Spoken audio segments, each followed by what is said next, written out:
శ్రీ పరాభవనామ సంవత్సరం 2026లో మీనరాశి వారికి ఆర్థిక అభివృద్ధి, లక్ష్మీ కటాక్షం కలగడానికి మరియు గ్రహ దోషాలకి ఈ వైదిక జ్యోతిష పరిహారాలు ఏమైనా ఉన్నాయి అంటే, జన్మరాశి యందు సంచారం ఉండడం వల్ల మీనరాశికి శని అన్ని ఆర్థిక విషయాల్లో కొంత ఒత్తిడి ఉండే విధంగా చేస్తున్నాం. కాబట్టి సంపద నిలపడానికి మరియు ధనాభివృద్ధి కోసం కొన్ని శాస్త్రబద్ధమైనటువంటి వైదిక జ్యోతిష పరిహారాలు ఉన్నాయి.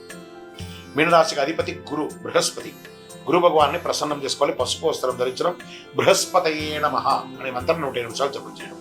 దీనివల్ల అదృష్టం పెరుగుతుంది, ఆర్థిక అవకాశాలు పెరుగుతాయి. శని శాంతి పరిహారం చేసుకోవాలి. 19,000 సార్లు జపం చేసుకోవాలి జన్మ శని ప్రభావం తగ్గడానికి. ఎందుకంటే జన్మంలో శని కూర్చొని ఉన్నాడు. ప్రతి శనివారం నవగ్రహాలకు వెళ్ళడం లేదా శనీశ్వరాలయంలో నల్ల నువ్వులతో దీపం వెలిగించడం, నల్ల నువ్వులు లేదా నల్ల దుస్తులు ధరించడము ఆర్థిక అడ్డంకులన్నీ తొలగుతాయి. దీనివల్ల ఖర్చులు నియంత్రణలో ఉండే అవకాశాలు ఉన్నాయి. లక్ష్మీ కటాక్షం కోసం ప్రతి శుక్రవారం, ప్రతి శనివారం నువ్వుల నూనెతో దీపం వెలిగించండి. దేవాలయంలోనూ మీ ఇంటిలోనూ వెలిగించండి. కుంకుమార్చన చేయండి. ధనాభివృద్ధి పెరుగుతుంది, సంపద నిలబడుతుంది. అన్నమాట దీపారాధన గురువారం లేదా శుక్రవారం నెయ్యి దీపం వెలిగించండి. ఆర్థిక అడ్డంకులన్నీ దొరుకుతాయి, శుభయోగం కలుగుతుంది.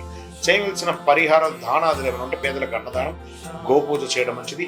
పుణ్యం పెరుగుతుంది, ధనయోగం పెరుగుతుంది. ప్రత్యేక మంత్రం ఓం శ్రీం హ్రీం శ్రీం మహాలక్ష్మీ నమః.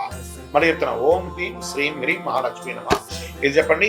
ఓం శనైశ్వరాయ నమః అనే మంత్రాన్ని జపం చేస్తుండండి. సంపద పెరుగుతుంది, వ్యాపార విజయాలు పెరుగుతుంది. ఈ సంవత్సరం మీనరాశి వారు అప్పుడు తగ్గించాలి, పెట్టుబడులు ఆలోచించి పెట్టాలి, అనవసర ఖర్చులు నియంత్రించాలి. గురుగ్రహం అనుగ్రహం మరియు లక్ష్మీ కటాక్షం మీనరాశి వారికి పరాభవనామ సంవత్సరంలో ఆర్థికంగా మంచి స్థిరత్వం మరియు పురోగతి అవుతుంది పూజ చేసుకోవడం వల్ల.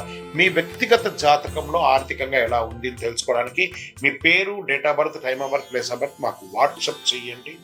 విజయోస్తు.